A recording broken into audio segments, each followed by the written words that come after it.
दैवत दुग्धेश्वरास श्रीफळ अर्पण करून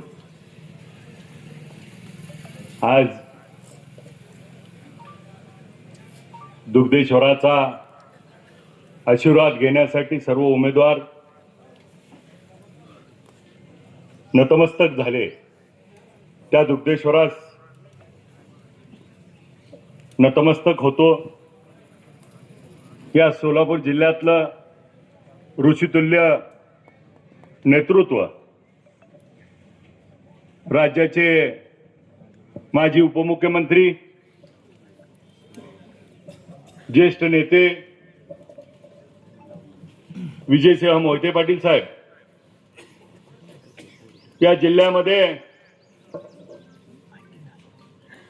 परिवर्तनाची लढाई सुरू केलेले आणि परिवर्तनाची लढाई जिंकून आपल्या माढा लोकसभेचे खासदार झालेले लोकप्रिय खासदार धैर्यशील मोहिते पाटील साहेब आत्ताच ज्यांनी आपल्याला मार्गदर्शन केलं ते राष्ट्रवादी काँग्रेस पक्षाचे जिल्हाध्यक्ष आमचे मार्गदर्शक वसंतनाना देशमुख साहेब, ज्यांनी पहिल्या दिवशीपासून आशीर्वाद दिला ते हबप मधुकराबा नाईकनवरे, जिल्हाध्यक्ष पल्लवीताई पाटील, दुसऱ्या जिल्हाध्यक्षा वर्षाताई शिंदे, राष्ट्रवादी काँग्रेस पक्षाचे तालुकाध्यक्ष अतुलभाई चव्हाण, DS पाटील सर, दिलीप नाना कोरके, वसंतात्या चव्हाण, डॉक्टर हनुमानजी खपाले, नितीनजी खटके, भारताबा भुसे, विठ्ठल नाना कडलासकर, कांतीलाल बापू गलांडे, मृदुलाताई तळेकर, सर्वच उपस्थित विचारपीठावर उपस्थित असलेले वडीलधारी ज्येष्ठ तरुण सहकारी, सर्व उमेदवार, मायबाप जनता, पत्रकार बंधू, प्रचाराचा शुभारंभ दुग्धेश्वराच्या पावन नगरीतून भैयासाहेब, ह्या दुग्धेश्वराची मूर्ती रोज थोडी थोडी थोडी वाढत जाती अशी त्या ठिकाणी आख्यायिका आहे। आणि या दुग्धेश्वराचं दर्शन घेतल्यानंतर नवसाला पावणारा शंभू महादेव सगळ्या इच्छा आकांक्षा पूर्ण करतो। मी ज्या ज्या वेळी आलो त्या त्यावेळी दुग्धेश्वरानं आशीर्वाद दिला आणि दुग्धेश्वराच्या आशीर्वादानं या विठ्ठल सहकारी साखर कारखान्याच्या निवडणुकी देखील निवडणूक लढत असताना, बंद पडलेला कारखाना सुरू करत असताना मायबाप जनतेनं संधी दिली म्हणून बंद पडलेला साखर कारखाना सुरू झाला। जो विठ्ठल सहकारी साखर कारखाना बंद होता म्हणून ऊस जाण्यासाठी लोकांची हळसांड होत होती, तो कारखाना सुरू झाला।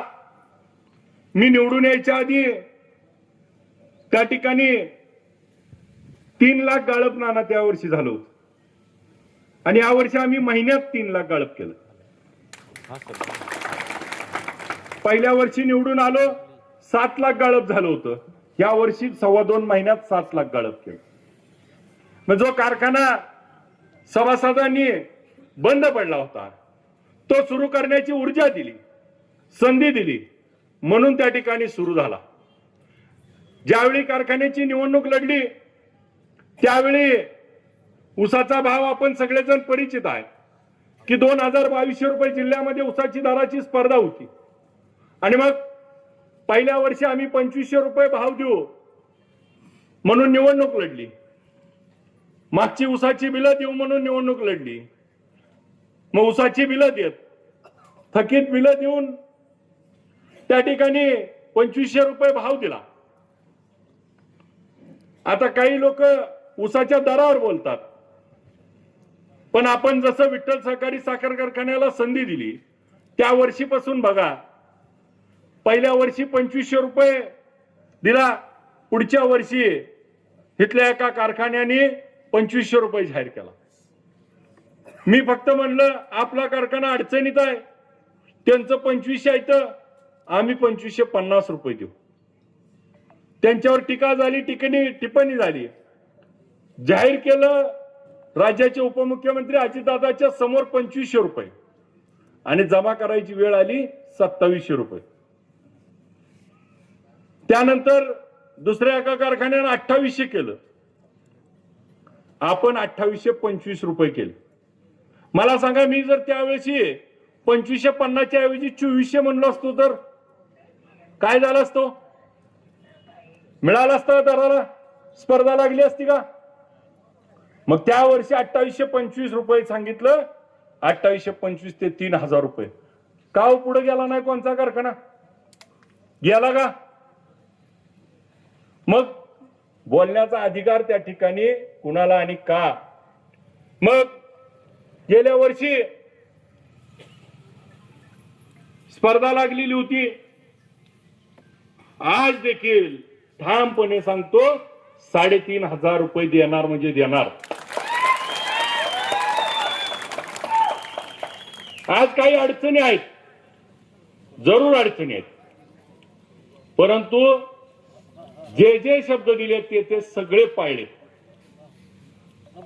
आता गेल्या वर्षी बघा 2800 रुपये त्यांनी पहिला हप्ता दिला, आम्ही 2803 रुपये दिला. त्याच्यावर त्यांनी सांगितलं विठ्ठल कारखान्यापेक्षा 1 रुपया जास्त देतो. दुसरा म्हणला जिल्ह्यात 1 नंबर देतो. मग म्हणला आता ह्यांचा दम होऊ दिला. 2803 रुपये झाल्यावर ह्यांनी 100 रुपये दिलं. किती झालं त्यांचं? 2900. आपण दिवाळीला किती दिलो? आपलं किती झाले? 3003. त्यांचं किती यायचं?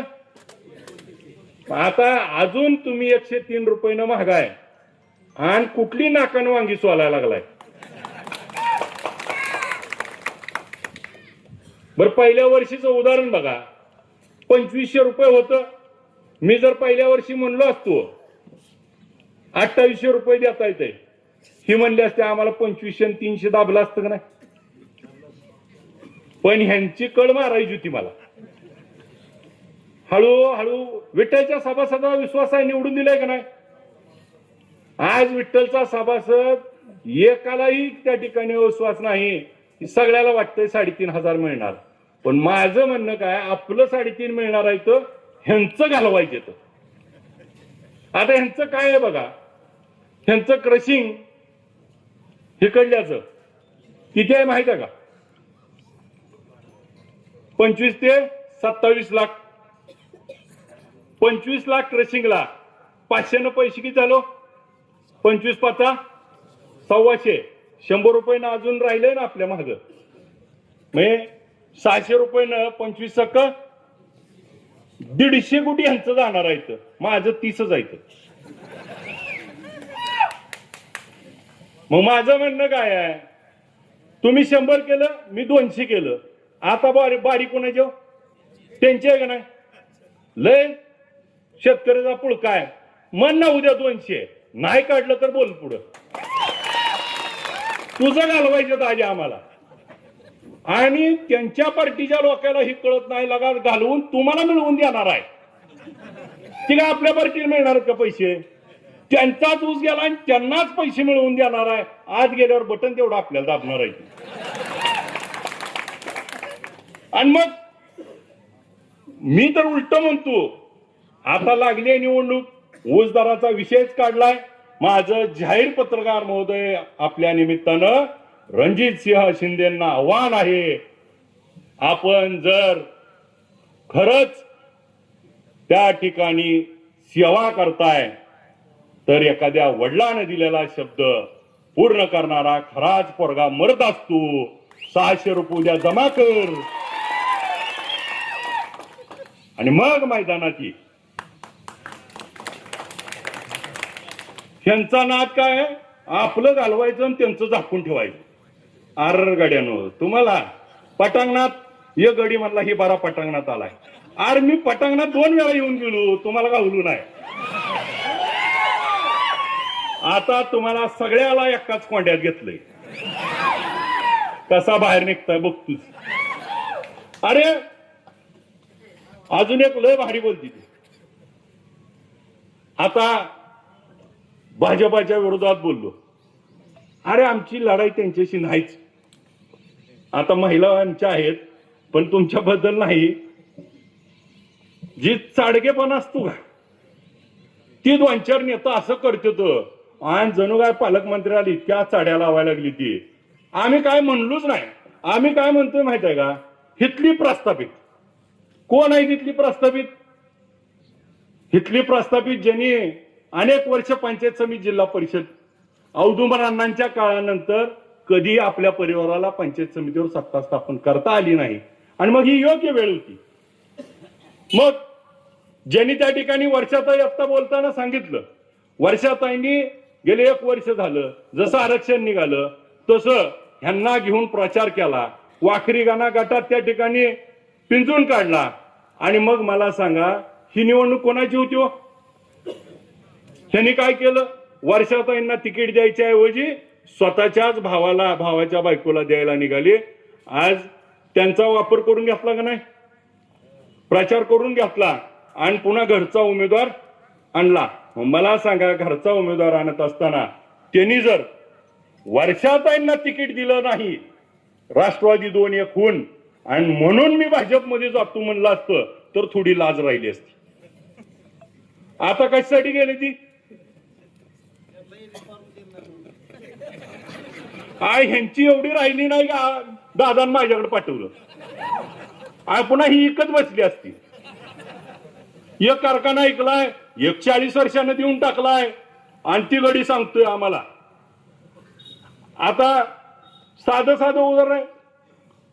मैदान आता आहे जवळ. कोण कुणाच्या किती दम आहे ही निघणारच आहे. 5 तारखेपासून 7 तारखेला निकाल लागणार आहे. माझं तुम्हाला या निमित्तानं म्हणणं आहे, काय जणू काय ह्यांना इतका पुळका आलाय. भैयासाहेब तुम्हाला एक किस्सा म्हणून सांगतो. 2014ला ह्या कल्याणराव काळे साहेबाचा ह्या अभिजितनं पळून प्रचार केला. कुणाच्या विरोधात केला? शिंदेच्या विरोधात रात्रंदिवस. आणि आता ही जीव तोडून कोणाविरुद्ध बोलती ती? ज्यानं प्रचार केला आणि ज्याच्या विरोध केला त्याच्यासाठी ज्यानं केला त्यावर बोलती. जनाची नाही तर मनाची हाय गाव. आणि मग साध्या गोष्टी आहेत त्या. अभिजित पाटील तुमचा कार्यकर्ताच आहे होता. तुम्हाला नेता होता आलं गाव? अभिजित पाटील कार्यकर्ताच आहे. परंतु तो आता या जनतेनं 3,59,000 मताचा प्रतिनिधित्व आहे. आणि त्या ठिकाणी प्रतिनिधी असल्यानंतर एका लोकप्रतिनिधीचं त्या ठिकाणी बोलत असताना आपण तारतम्य पाळलं पाहिजे. आपण वयानं मोठा आहे, आमचं माझी नेता आहात आणि तुम्ही जर आरुतुर्याची भाषा केली तर कसं शोभल? आणि पुन्हा आम्ही एखाद्या जर फटीवबिटीवर आलो तर सोसायचं नाही हो. आणि गडी सांगतोय पटांगणात आला. अरे 2014ला आम्ही साहेब निवडणूक लढल्यावर त्या डेअरीवरती भैया सभा झाली. ही गडी पडल्यावर भाषण करायला उभा राहिला आणि त्या ठिकाणी म्हणला माझं एवढं पैसे गेलो आणि मला लोकांनी मतं दिली नाही. ढसाढसा रडलं. मी त्या दिवशी ठरवलं या रंडोलीच्या मागे जायचं नाही.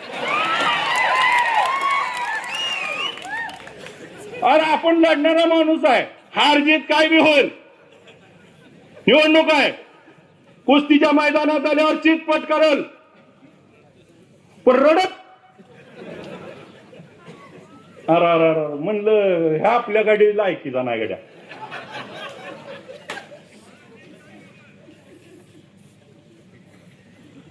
मला या निमित्तानं तुम्हाला एवढीच अपघातानं आमदार झालाय.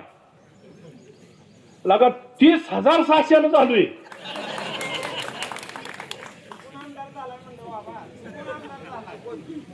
बरं आता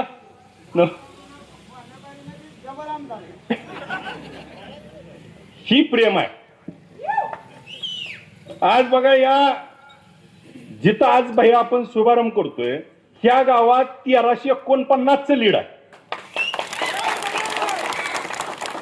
आणि मग ही गावं ज्यावेळेस आपल्या पाठीशी उभा राहतात, निवडणूक लागली कशाची? जिल्हा परिषद पंचायत समितीची. बोलती ती कशावर? कारखान्यावर. माझी त्यांना नम्र विनंती आहे, कुठल्या बी गावात, कुठल्या बी चौकात, कुठं बी समोरासमोर बसू. मागचं जर काढलं तर सगळ्याचा हिशोब आहे.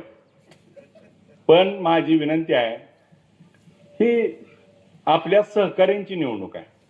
तुम्ही घरातला उमेदवार उभा केला, इकडचा एक गडी मानला होता मुंबईलाच जाऊ देत नाही, आर तुला तिकीट बी कुठलं मिळू देत नव्हतं. आता कोंड्यात घातलंय. ज्या घरानं शरदचंद्र पवार साहेब, यशवंतराव चव्हाण साहेब, विजयसिंह मोहिते पाटील साहेब यांच्या विचारावरती पुरोगामी विचार त्या ठिकाणी जपला आणि आयुष्य त्या ठिकाणी खर्ची घातलं, त्या घरातली ही तिसरी पिढी आज त्या ठिकाणी नेमका काय विचार घेऊन त्या ठिकाणी गेली आहे. आणि मग विचार घेऊन जात असताना, स्वतःचा स्वार्थ साधत असताना, जर त्या ठिकाणी माझं आणि माझ्या कुटुंबाचं एवढंच बोलत असेल तर त्या ठिकाणी आपल्याला देखील विचार करायची वेळ आहे. मग कल्याणराव काळे साहेब जिल्हा परिषद सदस्य होते, त्यांनी विधान परिषद लढली, विधानसभा लढली, त्या ठिकाणी कारखान्याचं चेअरमन होतं आणि तरी देखील जिल्हा परिषदला त्या ठिकाणी त्यांच्या घरात उमेदवारी पाहिजे. अहो त्याच गटात पंचायत समितीला पडलाय तुम्ही आणि जिल्हा परिषदला उभा राहायला लागलाय. म्हणजे काय तुम्ही? आता खरी निवडणूक आहे की तुम्हाला चांगला इंगा दावणार आहेत ही लोक सगळी. कारण जी भैयासाहेब विधानसभेला तर अशी बोलत होती, आम्हाला कधी कधी वाटायचं आज लय जोरात भाषण केलं. एक जण मला मागणं म्हणायचा 10 लाखाची सुपारी आहे, जरा दुसरं जोरात केलंय म्हणायचं आईला 20 लाखावर गेलं काय घे, पुन्हा जरा जोरात गेलंय कळायचं 50 लाखावर गेलं काय घे. मला तर वाटायचं तिकडून शिंदे रोज ह्यांना काय तर पाकिट पाठवायचं, तसं घसा तोडायची, जेवढा घसा तोडल तेवढं मत टाकायची मला लोक. आपण मुळात तुम्हाला सुपाऱ्या वाजवायशिवाय दुसरं काय येतंय? मग साधा विषय आहे, त्या ठिकाणी निवडणूक आहे, निवडणुकीप्रमाणे खेळू. अनेक विषय आता जसं मगाशी वसंत नानांनी सांगितलं, आज जर उमेदवार तपासलं तर इथं ज्यांची पार्टी होती ना त्या पार्टीत बी उमेदवार नाहीत. आणि अजून एक सांगितलं परवा, आता आमची ताकद वाढली. विधानसभेच्या निवडणुकीतला रणजित शिंदे तिकडच होते, परिचारक पार्टी तिकडच होती, समाधान काळे, कल्याण काळे तिकडच होते, गणेश पाटील तिकडच होते. नवीन कोण आहे तुमच्याकडे? तसं बाळासाहेब देशमुख आता आमच्याकडे येतं. तुम्ही सांगा ना, पार्टी तुम्ही कुठं वाढवली? फक्त जुन्या भांड्याला कलई केली, तिकडून तिकडं तिकडून इकडं, काय दुसरं करत नाही ते. ह्यांचा विषय एवढाच आहे, काही झालं तर आमच्या घराची सत्ता राहिली पाहिजे. आपण जर बघितलं तर यशवंतभाऊ पाटील साहेब 11 वर्ष जिल्हा परिषद सदस्य होते, जिल्हा अध्यक्ष होते, 20 वर्ष पंचायत समिती सदस्य होते. बापू 5 वर्ष त्या ठिकाणी जिल्हा परिषद सदस्य होते. भाभी 10 वर्ष होत्या पंचायत समिती आणि जिल्हा परिषद. 45 वर्ष तुम्हाला त्या ठिकाणी या गावाने त्या ठिकाणी स्वीकारलंय. आणि मग भारत बापू तुमच्या जवळचा कार्यकर्ता, मग भारत बापूला जर त्या ठिकाणी तिकीट दिलं तर काय होईल? मगाशी दत्तानाना बोलताना सांगितलं, मला काय भाव नाहीत का? आम्हाला काय घरात महिला नाहीत का? एकमेव मी नेता आहे. शिंदेच्या घरात गेल्या वर्षी 4 उमेदवार होते, यावर्षी का धाडं चालणार नाही एक उभा करायचा? आता पटांगणात घेऊन पाडल म्हणून ना. आता ही पटांगणात आली. आम्हाला तुम्ही भाभी आदरणीयच आहात. परंतु पोरगा त्या ठिकाणी काय गुणाचा आहे त्याची मात्र पत्न आता त्या ठिकाणी निवडणुकीमध्ये, कारण जिथं जिथं मी भैयासाहेब दादा आम्ही 5-5 हेलपाटे घातलं, सांगितलं, विनंती केली, पण गडी एवढा तावात होता. आणि माझं जाहीर आव्हान आहे, गड्या आता नाद कुणाचा पण करू, माझा तेवढा करू नको. मी आता पौन नदीच्या पलीकडे आहे, तुम्ही निम्या नदीत आहे, पुन्हा डोबी डाव खेळेल, पुन्हा महागाडी उडी मारून जर तुम्हाला खाली धरून बसलो, श्वासच घेऊ द्यायचं नाही. माझी विनंती आहे, निवडणुकीसारखी खेळा. मी मागच्या निवडणुकीत पण वर्षात आल्यानंतर जाहीर माफी मागून तुम्हाला सांगितलं होतं, पण पाना फुटला. आता पण विनंती आहे, व्यक्तिगत टीका करायला जाल तर माझी एवढा झालच नाही. मग चांगल्याला चांगलं. आमची विनंती आहे, विकासावर बोलू, ऊस दराच्या बाबतीत बोलू, आमची तयारी आहे. मला दुसरा एक गडी मारला, वर्ष झालं काय काम केलं, अरे 15 वर्ष बंद पडलेली आमसभा माड्यामध्ये चालू केली.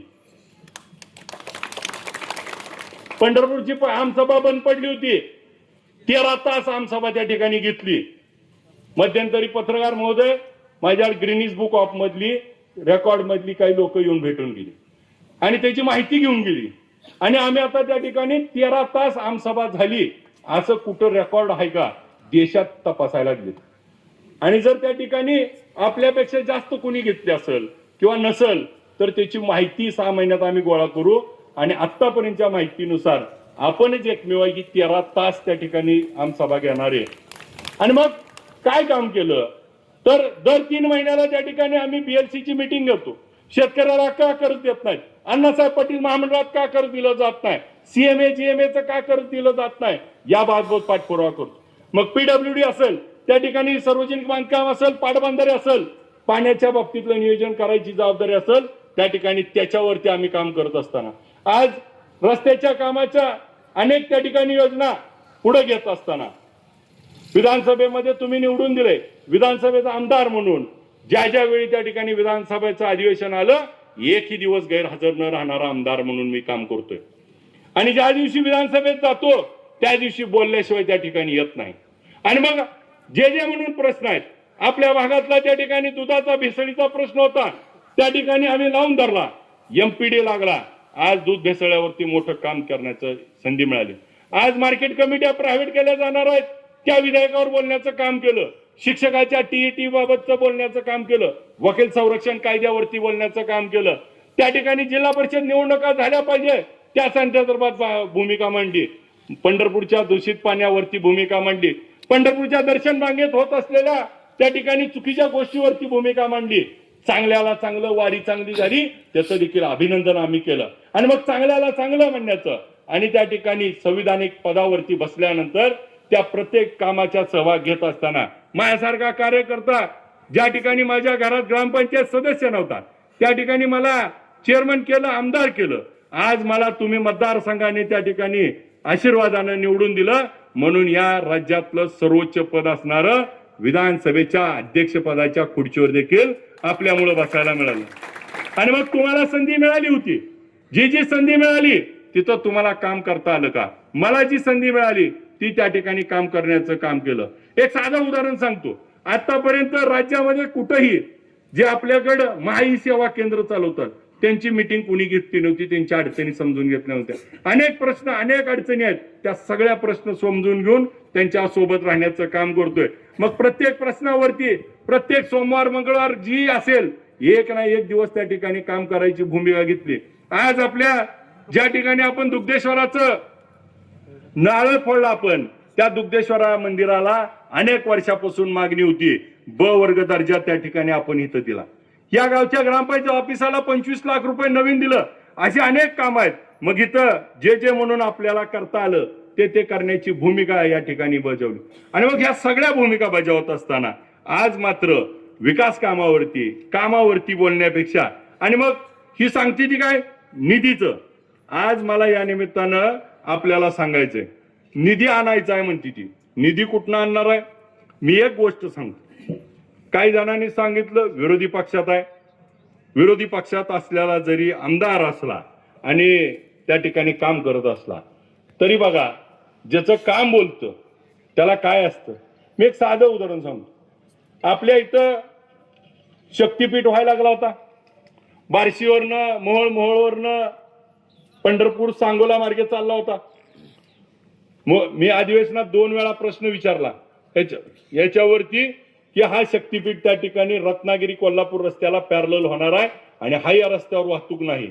आणि मग सांगलीच्या पुढे अजून रस्त्याचं काम पूर्ण झालेलं नाही आणि मग इथं जर काम पूर्ण होणार नसेल, परत काम अडकणार असेल आणि ज्या रस्त्यावरती ट्रॅफिक नाही तिथंच पुन्हा अजून शेजारी रस्ता करणार आहे, त्याच्याऐवजी आणि तो सगळा बागायत एरियातनं जातोय, त्याच्याऐवजी आपण या बाजूने रस्ता घ्यावा. आणि मग मुख्यमंत्री महोदयांना भेटलो, पालकमंत्री महोदय होते, बैठक झाली आणि बैठकीत ही गोष्ट त्या ठिकाणी सांगितली की त्या ठिकाणी छत्रपती शिवाजी महाराजाचं कुलदैवत असणारं आई तुळजाभवानी आणि शिखर शिंगणापूर हे 2 कुलदैवत त्या ठिकाणी जोडली जाणार आहेत. मुख्यमंत्री महोदयांचं कुलदैवत तिथं जोडलं जाईल.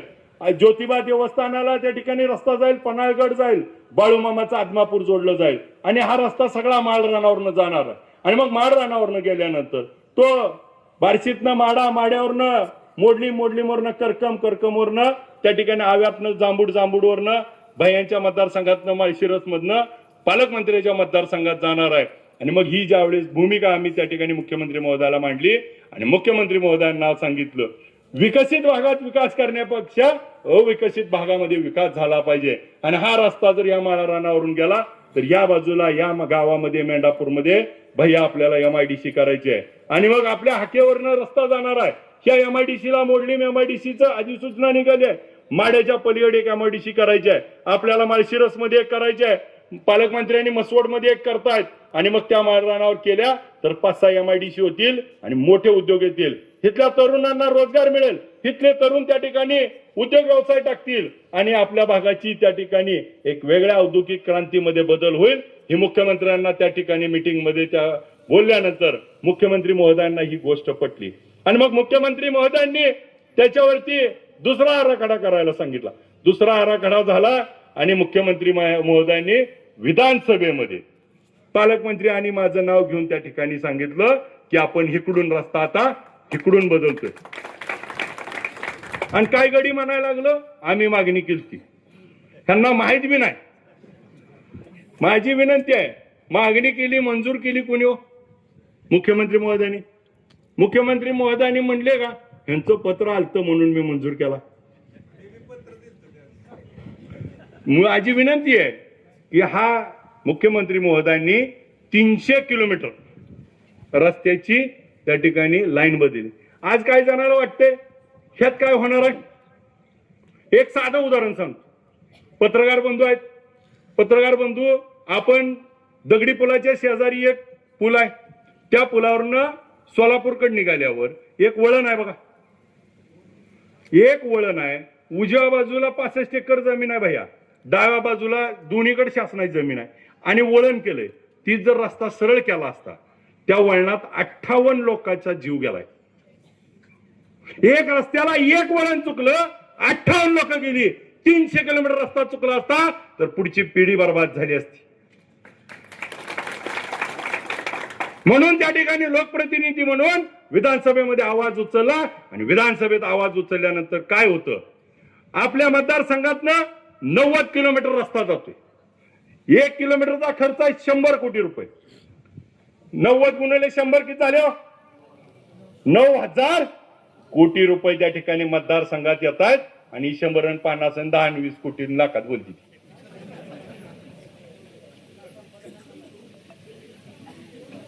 $9,000 कोटी रुपये पुढच्या 5 वर्षात या भागात येतील आणि या भागाचा कायापालट होणार आहे.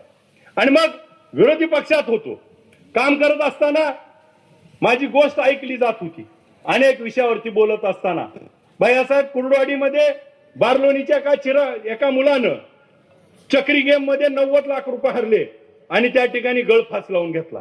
तो विषय लवळचे पोरं होती, बारलोणीच्या पोरानं आणि मग त्या ठिकाणी प्रश्न मांडला विधानसभेमध्ये, प्रश्न मांडला चक्री गेम बंद झाली पाहिजे, ह्या ऑनलाईन गेम मुळे त्या ठिकाणी शेतकऱ्याची कुटुंब उद्ध्वस्त होत आहेत.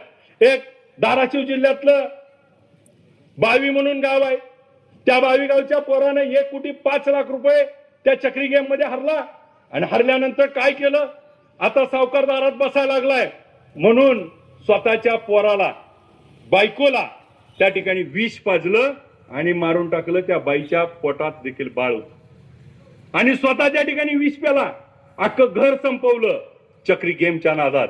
आणि ही व्यथा त्या ठिकाणी विधानसभेत मांडली. स्वतः मुख्यमंत्र्यांनी उठवून उत्तर दिलं की त्या ठिकाणी आम्ही त्याच्यावर बंदी आणू आणि ती केंद्र सरकारचा अधिकार आहे. आणि मग त्या बंदीच्या बाबतीमध्ये मुख्यमंत्र्याला मी दुसरा विषय मांडला की या देशातले क्रिकेटर असतील, हिरो हिरोईन असतील, ही लोक ह्याची जाहिरात करतात म्हणून ही लोक भुलतात, तर ती जाहिरात बंद झाली पाहिजे. मुख्यमंत्र्यांनी विधानसभेतच उठून सांगितलं की जाहिरात तात्काळ बंद केली जाईल आणि लोकसभेमध्ये हा कायदा पारित केला जाईल. विधानसभेत विचारलेला प्रश्न लोकसभेत कायदा पारित होऊन ह्या चक्री गेम आणि असल्या भूलथापायाच्या गेम बंद झाल्या. आणि मग एका लोकप्रतिनिधीने मांडल्यानंतर कितीपर्यंत परिणाम जातो आणि मग कितीतरी गोरगरिबाची घरं उद्ध्वस्त होणारी राहतात. म्हणून तुमचा आमदार बोलला पाहिजे, विधानसभेमध्ये आवाज उठवला पाहिजे. म्हणून मला त्या ठिकाणी काम करायची संधी मिळाली.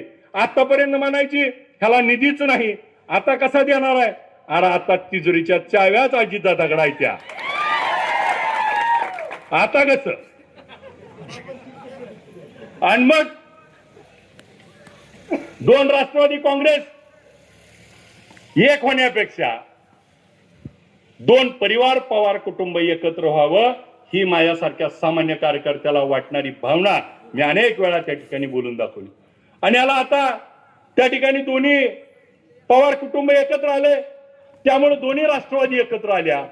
आणि मग संधी होती भैयासाहेब की मागचं झालं गेलं विसरून जावा, दोन राष्ट्रवादी एक झाले. त्या कल्याणराव काळे साहेबांना मोठ्या मनानं म्हणलं असतं की आता अभिजित आपण मिळून करू, आम्ही म्हणलं असतं चेअरमन साहेब तुम्हीच आमचं नेतं. पण मला वाटायला लागलो आयला माझं नशीब किती मोठं आहे, ही जिकडं जाईल तिकडं पडतंय, माझ्याकडनं गेलो बरं झालं. आता जिथं गेले त्याच काय खरं नाही रे बाबांनो.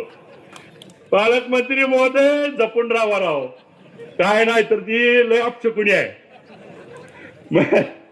माझी विनंती आहे निवडणूक विकास कामावर बोलू, विधानसभेमध्ये मांडलेले प्रश्न असतील, उद्या जिल्हा परिषद पंचायत समितीमध्ये आपण विकास कामं काय करणार आहे ह्याच्यावर बोलू, उद्याचा विकासाचा आराखडा बनवू, पंचायत समितीचं कामकाज कसं चालेल याच्यावरती बोलू, पंचायत राज मध्ये आपल्याला ज्या पद्धतीनं काम करायचं त्याच्यावर बोलू. माझ्या महिला भगिनींना जे 50% आरक्षण शरदचंद्र पवार साहेबांनी दिलंय त्या आरक्षणावरती बोलू. ह्या माझ्या भगिनींना त्या ठिकाणी स्वयंपूर्ण करू, उद्याचा विकासाचा गाडा त्यांच्या हातात देऊ. आणि मग मगाशी बघा अमोलदादाची आमची कन्या श्रद्धा 22 वर्षाची उच्च शिक्षित मुलगी, त्या ठिकाणी तिच्यासारख्या तरुणीला आम्ही संधी देण्याचं काम केलंय. आणि मग दुसऱ्या बाजूला ह्या अमोलदादा घरातला ग्रामपंचायत सदस्य नाही, परंतु त्या आमच्या भगिनीला माझ्या लेकीला त्या ठिकाणी संधी देण्याचं काम आम्ही केलंय. आणि मग आम्हाला जे जे नवीन काम करणार ज्याच्यात स्पार्क आहे, जे त्या ठिकाणी पुढे येऊन या लोकांची सेवा करतील अशांना काम करण्याची आम्ही संधी या ठिकाणी देतोय. मी या निमित्तानं आज आपल्याला पत्रकार बंधूंना देखील एक विनंती करायची की आज आम्ही प्रचाराचा शुभारंभ केलाय, परंतु जिथं आमच्या लढाईच्या पक्क्या झाल्या तिथं त्या ठिकाणी शुभारंभ झालाय. आता आमचे बोलणं चालू आहे. मग शिवसेना उद्धव साहेब ठाकरे साहेबांच्या बरोबर चालू आहे, भगीरथदादा बालके साहेबांबरोबर बोलणं चालू आहे, शिवसेना एकनाथ शिंदे साहेबांची त्याच्याबरोबर बोलणं चालू आहे. आम्ही आमच्या सोबत असलेले काँग्रेस अशा सगळ्यांशी बोलणं करून 27 तारखेपर्यंत आम्ही मागे पुढे सरकून त्या ठिकाणी एकत्र लढण्याची भूमिका आम्ही घेऊन जातोय. आज 8 जिल्हा परिषद मध्ये 8 उमेदवार आणि 16 पंचायत समितीमध्ये 16 त्या ठिकाणी अर्ज आम्ही भरून ठेवलेत. आणि मग आमच्या सगळ्या उमेदवाराला त्या पद्धतीने आम्ही भूमिका घेतली. उद्या जर आपल्या काही गण आपल्याला त्यांना सोडावं लागले तर सोडून आम्ही एकसंघ लढण्याची भूमिका पुढच्या काळात घेणार आहे आणि त्याच दिशेनं आम्ही पुढच्या काळामध्ये काम करू. ज्या लोकांना बाजूला ठेवायचंय त्यांना बाजूला ठेवत पुढच्या काळात आपण काम करूया. मी प्रत्येक उमेदवाराला त्या ठिकाणी उठून उभा राहायची आणि हात जोडून मत मागण्याची विनंती करतो. करकम सर्वसाधारण गटातून बाळासाहेब मारुती देशमुख, त्यांना पूरक आमच्या श्रद्धाताईचा भरलाय. बोसे गटातून षण्मुखी भारत कोरके, त्यांना त्यांच्या वहिनींचाच पूरक भरलाय. रोपळे म्हणजे हा जिल्हा परिषद गट, ह्या जिल्हा परिषद गटातून गीतांजली हनुमंत साळुंके, त्यांना पूरक सावलीताईंचा भरलाय.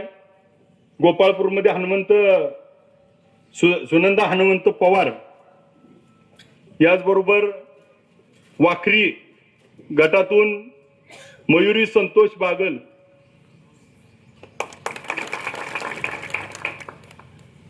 त्या बाळवणी गटातून सुप्रिया सुनील गायकवाड, टाकळी जिल्हा परिषद गटातून शत्रुघ्न दगडू रणदिवे, पंचायत समिती उमऱ्यातून शहाजी मुळे, करकम पंचायत समिती गणातून श्रद्धा अमोल शेळके,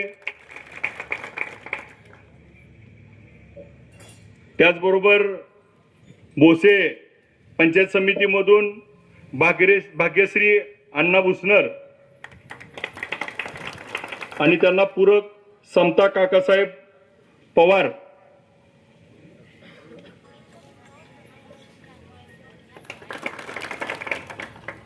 महादेव मारुती जाधव गुरसाळे गणातून, सुस्ते गणातून सावली अतुल गायकवाड, त्याचबरोबर पुळूज शेंडगे वर्षाराणी भिवा,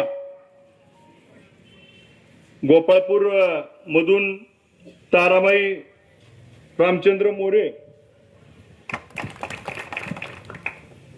अमृता अमोल पाटील त्यांना पूरक, त्याचबरोबर शिंदे जयश्री औदुंबर, वाखरी गणातून अण्णा बलबीम भुसनर,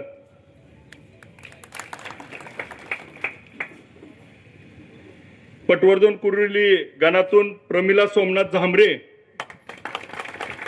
त्यांना पूरक दीपाली सागर नाईक नवरे, बाळवणीमधून गोपने अभिमान जालिंदर, पळशी गणातून लोखंडे अक्काबाई बबन आणि त्यांना पूरक अर्चना आबासाहेब रणदिवे, संदीप मांडवे, अमोल पाटील आणि मग बाकीचे सगळे शुभांगी प्रवीण भोसले, वर्षा दीपक भोसले,